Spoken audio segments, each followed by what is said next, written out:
नमस्कार बच्चों, आप सभी का बहुत बहुत स्वागत एवं अभिनंदन करता हूं आपके अपने यूट्यूब चैनल साइकोलॉजी वाले गुरुजी में। तो आज की इस क्लास में आपको बीए फोर्थ सेमेस्टर जिसके पेपर का नाम एबनॉर्मल साइकोलॉजी है, उसके अंतर्गत यूनिट 4 की जिस महत्वपूर्ण टॉपिक के बारे में पढ़ाने वाला हूं वह एक प्रमुख डिसऑर्डर है जिसका नाम है परसिस्टेंस डिप्रेसिव डिसऑर्डर। इसको हिंदी में कहते हैं अस्थाई विषादी विकार। ठीक है, जो बच्चे हिंदी लिखना चाहते हैं वो लिख लें। क्या कहते हैं? अस्थाई विषादी विकार, और शॉर्ट फॉर्म में पीडीडी, और पहले इसका नाम क्या था? डायस्थीमिया के नाम से भी पॉपुलर। तो यदि पेपर में ये पूछे आपको कि डायस्थीमिया क्या होता है, इसके लक्षण और कारणों को बताइए, तब भी आपका जवाब यही रहेगा। यदि पूछे आपसे परसिस्टेंट डिप्रेसिव डिसऑर्डर क्या होता है, तब भी आपका जवाब ये होगा। और हिंदी वाले जो बच्चे हैं, अगर आपसे पूछे कि सतत विषादी विकार या अस्थाई विषादी विकार क्या होता है, इसके लक्षण और कारणों को स्पष्ट कीजिए, तब भी आपका जवाब ये होगा। तो आज की क्लास में पूरे डिटेल में हम जानेंगे कि यह जो एक मानसिक विकार है, ये होता क्या है, इसके लक्षण उपचार क्या होते हैं, इसके कारण क्या होते हैं। ठीक है, इसके बारे में हम बात करने वाले। जैसा कि आप जानते हैं, जो यूनिट 4 है आपका पेपर का, वो डिप्रेसिव डिसऑर्डर से रिलेटेड है।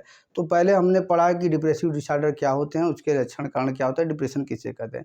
फिर उसके प्रकार के में जब हमने आया तो पिछले वीडियो हमने बात किया था आप लोगों से कि मेजर डिप्रेसिव डिसऑर्डर यानी कि प्रमुख विषादी विकृति किसे कहते हैं, इसके कारण, इसके लक्षण, इसके उपचार, इसका प्रोग्नोसिस, ए टू जेड सभी चीज़ें हमने पढ़ा। अब आज के वीडियो में डिटेल में आसान भाषा में आपको समझाऊंगा कि डायस्थीमिया किसे कहते हैं या परसिस्टेंट डिप्रेसिव डिसऑर्डर क्या होते हैं। तो चलिए क्लास को शुरू करते हैं और आपको समझाते हैं कि परसिस्टेंट डिप्रेसिव डिसऑर्डर, जिसे पहले डायस्थीमिया कहा जाता था, वो होता क्या है। देखिए, परसिस्टेंट डिप्रेसिव डिसऑर्डर आधुनिक इसका नाम है, पहले इसको डायस्थीमिया कहा जाता था। और ये डायस्थीमिया शब्द की उत्पत्ति ग्रीक भाषा के डायस्थीमिया से हुई मानी जाती है, जिसका अर्थ होता है रुग्ण मनोदशा यानी कि डिजीज मोड। अब ये आप पूछेंगे सर रुग्ण मनोदशा क्या होता है। जैसे शरीर में कोई बीमारी हो जाती है तो उसको हम रोगी शरीर कहते हैं। ठीक है, डिजीज बॉडी। ठीक, और उसी तरीके से हमारे दिमाग में कोई हम मानसिक समस्या से परेशान हो जाते हैं या कोई डिसऑर्डर हो जाता है तो उसको हम क्या कहते हैं? रुग्ण मनोदशा। मतलब जो मूड है वो रुग्ण हो गया है, वो स्पॉइल हो गया है, वो बेकार हो गया है। ठीक है, तो इसको हम रुग्ण मनोदशा कहते हैं। और ये जो पीडीडी है, एक दीर्घकालिक यानी कि लंबे समय तक मूड डिसऑर्डर है, लंबे समय तक मनोदशा वाली विकृति है, जिसमें व्यक्ति लंबे समय तक लगातार, ठीक है, इसलिए परसिस्टेंट कहा है, लगातार उदास रहता है। क्या रहता है भैया? उदास रहता है। यह एमडीडी की तुलना में कम गंभीर होता है लेकिन अधिक समय तक बना रहता है। यही दोनों में अंतर भी है। ठीक है, यह एमडीडी यानी कि मेजर डिप्रेसिव डिसऑर्डर की तुलना में कम गंभीर माना जाता है लेकिन उससे ज़्यादा समय तक बना रहता है। इसमें व्यक्ति 2 साल से लेकर 5 साल तक भी लगातार उदास रह सकता है। अब एक डिफिनेशन छोटा समझते हैं जिससे आपको और भी ज़्यादा स्पष्ट होगा। देखिए, जो पीडीडी यानी कि परसिस्टेंट डिप्रेसिव डिसऑर्डर है, एक दीर्घकालिक यानी कि लंबे समय तक मनोदशा मूड डिसऑर्डर से संबंधित यह विकृति होती है, जिसमें वयस्क व्यक्ति यानी कि जो प्रौढ़ व्यक्ति है, उसमें कम से कम 2 वर्ष तक अधिकांश दिनों में दिन के अधिकतर समय तक उदास रहता है। कहने का मतलब कि जो आपका परसिस्टेंट डिप्रेसिव डिसऑर्डर है, यह एक लंबे समय तक क्या है, मनोदशा, लंबे समय तक मूड खराब करने वाली प्रकृति है। ठीक है, 1-2 दिन 10 दिन के लिए मूड नहीं खराब करेगा, ये लंबे समय तक आपका मूड खराब कर देगा। और इसमें जो प्रौढ़ व्यक्ति होते हैं, कम से कम 2 वर्ष तक, कम से कम कर रहा है। ठीक है, अधिकांश दिनों में, 2 वर्ष तक अधिकांश दिनों में देखा जाएगा कि वो पूरे दिन भर भी उदास रहते हैं। तो इसको हम क्या कहते हैं? परसिस्टेंट डिप्रेसिव डिसऑर्डर बोलते हैं। तो ये अर्थ रहा, ये आपका परिभाषा। अब डायग्नोस्टिक क्राइटेरिया देखेंगे DSM-5 की, कैसे आप ये पहचाने बच्चे कि कोई व्यक्ति परसिस्टेंट डिप्रेसिव डिसऑर्डर या जिसे पहले डायस्थीमिया कहा जाता था उससे पीड़ित है। तो देखिए, जो DSM-5 हमारा कहता है क्राइटेरिया कि कम से कम 2 वर्ष तक, ठीक है, ये वयस्कों में, अब बच्चों किशोरों में 1 वर्ष तक लगातार उदासी का अनुभव हो तो आप कह सकते हैं कि वो परसिस्टेंट डिप्रेसिव डिसऑर्डर की गिरफ्त में जाने वाला है। और क्या है? दिन के अधिकतर समय अधिकांश दिनों में उदासी। मतलब ऐसे जो व्यक्ति जो परसिस्टेंट डिप्रेसिव डिसऑर्डर के मरीज होंगे, वो क्या है, दिन के अधिकतर समय में और अधिकांश दिनों में लगातार जब उदासी का अनुभव करेंगे तो मतलब क्या है, मामला परसिस्टेंट डिप्रेसिव डिसऑर्डर के पाले में जा रहा है। और इसके अलावा निम्न लक्षणों में से कम 2 लक्षण उनमें अवश्य उपस्थित होना चाहिए, तब आप कह सकते हैं कि यह व्यक्ति पर्सिस्टेंट डिप्रेसिव डिसऑर्डर या डायस्थेमिया का मरीज है। क्या क्या लक्षण भैया? नींद कम या अधिक आना। ऐसे व्यक्ति जो पर्सिस्टेंट डिप्रेसिव डिसऑर्डर के मरीज होंगे, या तो उनको नींद बहुत कम आएगी, ठीक है, या तो बहुत ज़्यादा आएगी, ठीक है, और उसी तरीके से ऊर्जा की कमी या थकान। उनमें क्या है, ऊर्जा की कमी बहुत ज़्यादा महसूस करेंगे, हमेशा वो थके थके महसूस करेंगे, और कम आत्मसम्मान, उनका जो सेल्फ स्टीम होगा वो कम आत्मसम्मान मतलब होगा, ठीक है, मतलब उनके अंदर आत्मविश्वास की भावना नहीं पाई जाएगी, वो अपने आप को हीन भावना की दृष्टि से देखेंगे, ठीक है, अपने आप को बेकार समझेंगे, और ध्यान केंद्रित करने में कठिनाई, पुअर कंसंट्रेशन होता है उनका, मतलब वो पढ़ने में, लिखने में, सोचने में या निर्णय लेने में उनको जो है वो अपने ध्यान को केंद्रित नहीं कर पाते, जिससे दिक्कत उनको होता है। यही बात करें निर्णय लेने में दिक्कत। निराशा की भावना है, होपलेसनेस की भावना है कि मैं बेकार हूँ, और वो हमेशा उदास रहते हैं, हमेशा निराश रहते हैं, ये सब की भावना है। और ये जो 6 लक्षण से 2 लक्षण होना चाहिए, और लक्षण यदि 2 वर्ष तक निरंतर बना रहे तो आप कह सकते हैं कि यहाँ ये व्यक्ति क्या है, पर्सिस्टेंट डिप्रेसिव डिसऑर्डर का मरीज है, ठीक। अब देखिए इसका क्लिनिकल पिक्चर या सिम्टम तो आप जो हमने क्राइटेरिया बताया उससे भी आपको स्पष्ट हो गया होगा, क्योंकि ये भी सिम्टम्स ही हैं, लेकिन फिर भी मैं अलग से आपको बता देता हूँ कि इसमें सबसे पहला जो लक्षण है वो है, ऐसे व्यक्ति में परसिस्टेंट सैडनेस रहेगा, लगातार उदासी रहेगा, मतलब ऐसे व्यक्ति जो होंगे वो लगातार कई दिनों से और दिन में अधिकतर समय तक वो उदास रहेंगे, निराश रहेंगे और दुखी रहेंगे, ठीक है। लो सेल्फ स्टीम मतलब निम्न आत्मसम्मान, इनका जो है आत्मसम्मान जो रहेगा वो बहुत कम पाया जाएगा। जैसे कहा जाता है, बहुत लोग कहते हैं कि तुम्हारा सेल्फ स्टीम तुम्हारे में नहीं है क्या, तुम्हारा सेल्फ रिस्पेक्ट ही नहीं, वो मतलब सेल्फ रिस्पेक्ट को ही सेल्फ स्टीम का नाम यहाँ बोला है, ठीक है। अपने आप को हीन भावना से देखेंगे, हे दृष्टि से देखेंगे, और होपलेसनेस मतलब एकदम निराश से भावना उनको चारों तरफ व्याप्त रहेगी, नकारात्मक भावना, एकदम परिवार से नाराज, जिंदगी से नाराज, सबसे निराश वो रहेंगे, और अपने आप को एकदम वो समझेंगे, होपलेसनेस, फैटिक थकान। ऐसे व्यक्ति हैं के अंदर हमेशा सुस्ती रहती है, हमेशा वो थके थके महसूस रहते हैं, कोई काम नहीं करते तभी वो जल्दी थक जाते हैं, और उनमें ऊर्जा की भी भारी कमी पाई जाती है। स्लीप डिस्टर्बेंस, ऐसे व्यक्ति को नींद में भी गड़बड़ी की शिकायत दिखने को मिलती है। क्या मिलती है? या तो ऐसे व्यक्ति को नींद क्या आएगा, कम आएगा, या तो नींद बहुत ज़्यादा आएगा, ठीक है। तो कम आएगा तब भी दिक्कत, अधिक आएगा तब भी दिक्कत होता है। फिर एपेटाइटिस चेंज यानी कि भूख में भी परिवर्तन देखने को मिलता है। भूख में परिवर्तन क्या, ऐसे व्यक्ति क्या है, या तो बहुत कम भोजन करेंगे, भूख बहुत कम लगेगी, या तो बहुत ज़्यादा भूख लगेगी। तो यदि बहुत भूख लग रही है, कम भोजन करें तो उनका वजन कम होने लगेगा, और ज़्यादा करने लगेंगे भोजन तो उनका वजन जल्दी से बढ़ने लगेगा। और 7वां है लो एनर्जी यानी कि ऊर्जा की कमी, मतलब ऊर्जा की कमी मतलब हर समय इनके अंदर सुस्ती, काम करने की इच्छा में कमी ये देखी जाती है। इससे कहा जाता है कि इनकी ऊर्जा की कमी पाई जाती है। तो there are some major clinical picture or symptoms of the patient of persistent depressive disorder. First, persistent sadness. Second, low self-esteem. Third, hopelessness. Fourth, fatigue. 5, sleep disturbance. 6, appetite change. And 7th, low energy.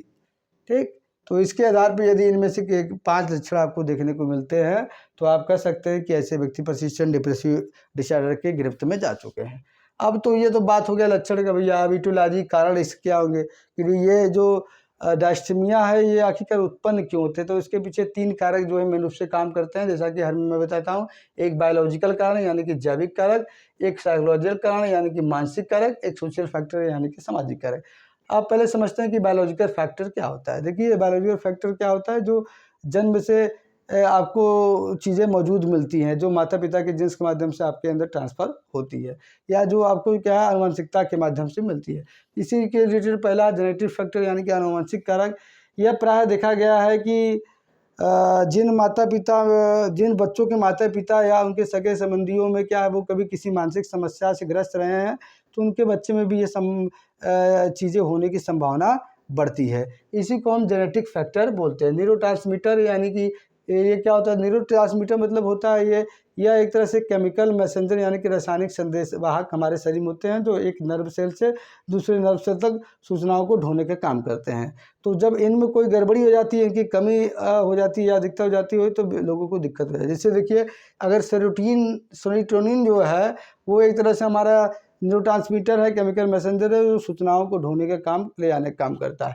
तो यदि ये कम होगा तो ऐसे व्यक्ति में ऊर्जा की कमी होगी, नींद कम ज़्यादा आएगा, और उसके बाद क्या है, उनकी भूख में भी दिक्कत होगी, ठीक है, मूड भी उनका स्विंग होने लगेगा।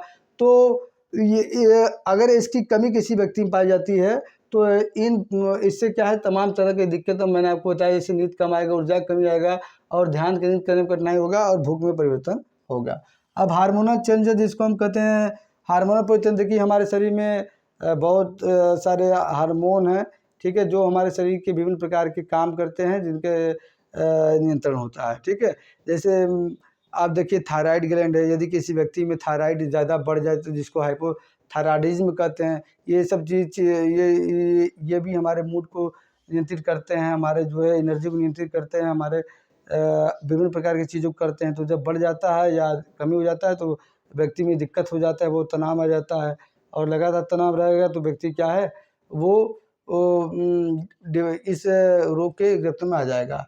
और उसके बाद एक कार्टिसोल, जिसको हम स्ट्रेस हार्मोन कहते हैं, कार्टिसोल की कमी हो गई या कार्टिसोल बढ़ गया तो ऐसे व्यक्ति में पर्सिस्टेंट डिप्रेसिव डिसऑर्डर होने के चांसेस ज़्यादा होते हैं। फिर एक है हिप्पोकैम्पस, जो हमारे क्या है, सीखने की क्षमता को नियंत्रित करता है, और जो हमारे क्या है, एनर्जी को नियंत्रित करता है। तो अगर हिप्पोकैम्पस जो है बढ़ जाए या कम हो जाए तो क्या है, इससे भी जो है व्यक्ति पर्सिस्टेंट डिप्रेसिव डिसऑर्डर की शिकायत हो सकता है। और एक है अमिगडाला, जो हमारे भय, चिंता और भावनाएं, इन सब को नियंत्रित करता है। तो यदि वो भी, अमिगडाला भी कम हो जाए तो उससे क्या होता है कि ये सभी चीज़ें व्यक्ति के अंदर बढ़ जाती है, तनाव, चिंता, भय, डर, तो इससे पर्सिस्टेंट डिप्रेसिव डिसऑर्डर की शुरुआत हो सकती है। और एक लास्ट है ब्रेन स्ट्रक्चर और फंक्शन से बदलाव। देखिए, लोगों के जो ब्रेन के स्ट्रक्चर, संरचना और उनके कार्य में परिवर्तन आने से भी क्या होता है, वो पर्सिस्टेंट डिप्रेसिव डिसऑर्डर के पेशेंट हो सकते हैं। यदि किसी बात को लेकर आप लगातार लंबे समय तक तनाव में हैं, चिंता में या स्ट्रेस में, डिप्रेशन में हैं, तो क्या होता है कि आपके जो ब्रेन की कार्यात्मक इकाई होती है, जिसको प्री फ्रंटल कॉर्टेक्स कहते हैं, ठीक है, उसमें भी परिवर्तन देखने को मिलता है, जिससे क्या होता है कि आपका जो है फंक्शनलात्मक चीज़ भी प्रभावित होती है। अब साइकोलॉजिकल फैक्टर जो व्यक्ति के मानसिक पक्षों से संबंधित होती है, तो इसमें पहला है नेगेटिव थिंकिंग यानी कि नकारात्मक चिंतन। ऐसे व्यक्ति क्या है, अपने बारे में वो नकारात्मक सोचते हैं, ना ही अपने बारे में बल्कि वो 3 तरीके से नकारात्मक सोचते हैं, जिसको हम कॉग्निटिव ट्रियाड कहते हैं, जिसको बेक साहब ने दिया था। क्या? नेगेटिव व्यू, सेल्फ, अपने बारे में नकारात्मक सोचना कि मैं बेकार हूँ, मुझसे कुछ नहीं हो सकता, मैं एकदम गया गुजरा हूँ। दूसरा क्या, नेगेटिव व्यू वर्ड, दुनिया के बारे में विचार सोचना कि दुनिया अवास्तविक है, दुनिया मतलब स्वार्थी, ये सब बात। फिर उसके बाद negative view self about your future, अपने फ्यूचर बारे के मेरा भविष्य बहुत खराब होगा, भविष्य अंधेरे में मेरा है। तो ये होगा क्या, negative thinking. Low self esteem क्या है, जो निम्न आत्मसम्मान वाले व्यक्ति हैं, तो वो क्या है, कहीं न कहीं से वो किन्हीं कारणों से उनके अंदर निम्न आत्मसम्मान पाया गया है, तो वो तनाव में, चिंता में होंगे। तो तनाव, चिंता, देखिए किसी भी मानसिक समस्या को उत्पन्न होने पहले समस्या कोई आती है, समस्या व्यक्ति स्ट्रेस और डिप्रेशन और एंग्जाइटी जाता है, फिर उससे कर कोई ना कोई रोग उसके अंदर उत्पन्न हो जाती है।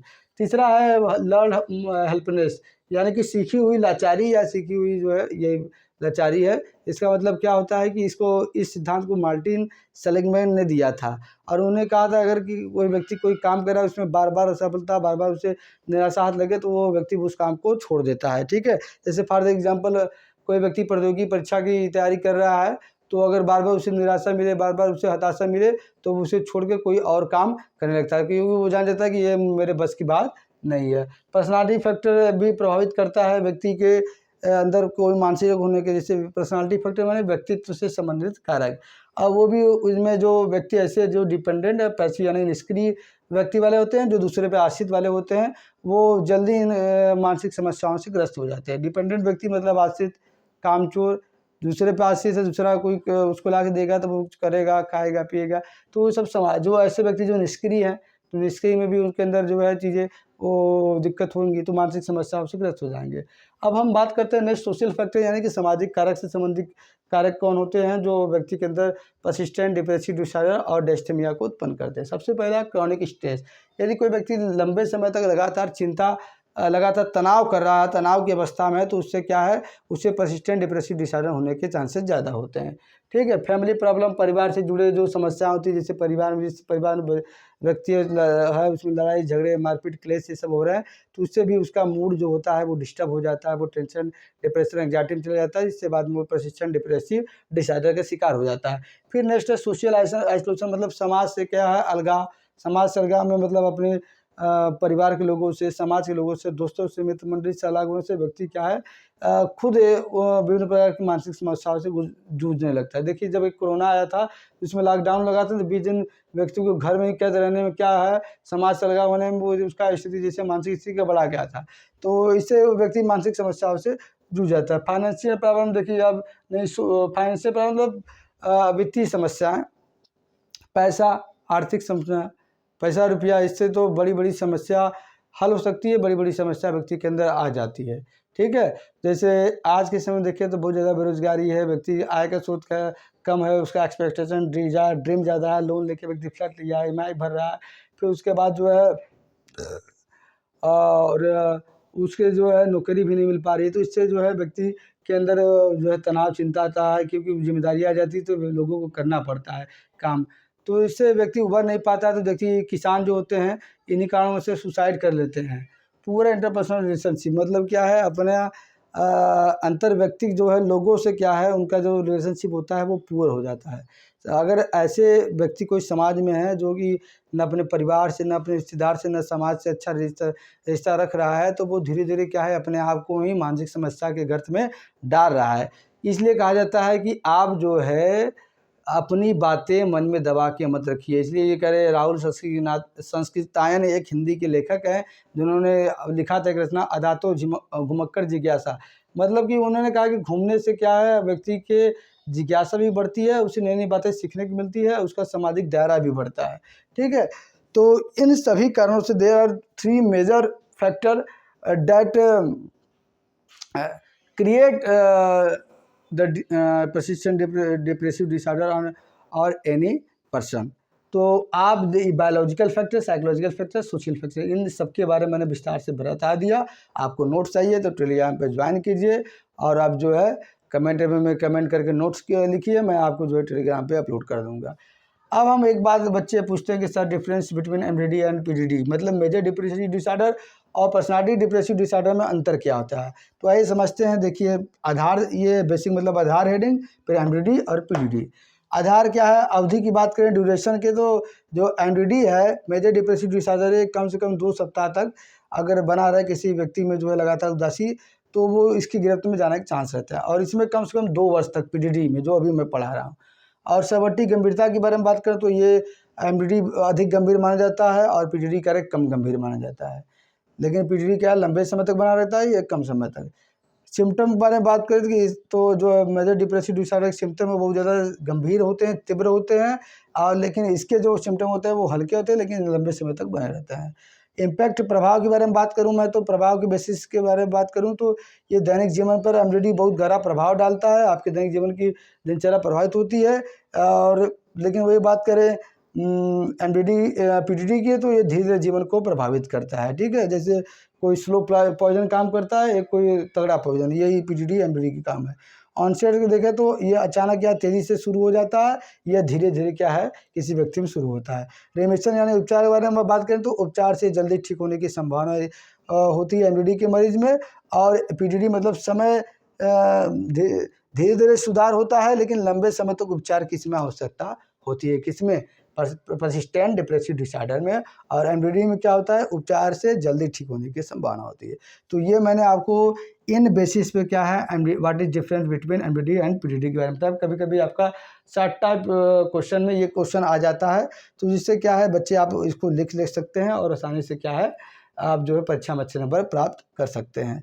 अगर मैं उसकी उपचार के बारे में बात करूँ तो वही है कि कुछ मानसिक चीज़ें हैं, साइकोथेरेपिकल चीज़ें जहाँ पे cognitive behaviour therapy, supportive therapy, interpersonal therapy, ये सब REBT, ये सब के माध्यम से क्या है ठीक किया जाता है। और दवाई के बारे में बात करूँ तो जो एंटी डिप्रेसेंट दवाई है, जो हमने बताया था SSRI, MRIS, IRS, इस दवाओं को सेवन करने से व्यक्ति ठीक होता है। साथ साथ उसे अपना प्रॉपर डाइट, प्रॉपर स्लीप और जो है डेली रूटीन में एक्सरसाइज, योगा शामिल करने को कहा जाता है। तो ये मैंने बच्चों आपको आज बताया कि what is persistent depressive disorder और थैलेसीमिया, यानी कि परसिस्टेंट डिप्रेसिव डिसऑर्डर जिसे हम थैलेसीमिया कहते हैं वो क्या होता है, इसका इंट्रोडक्शन हमने बताया, डेफिनेशन बताया, डायग्नोस्टिक क्राइटेरिया बताया, देन हमने आपको बताया क्लिनिकल पिक्चर क्या होता है, फिर मैंने आपको इटियोलॉजी बता दिया, कारण इसके, फिर हमने difference between NVD and PDD बताया।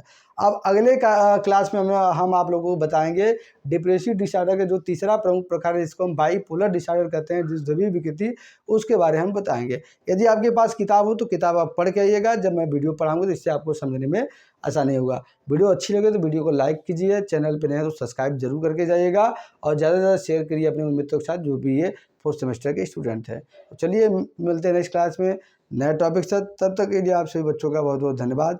जय हिंद, जय भारत।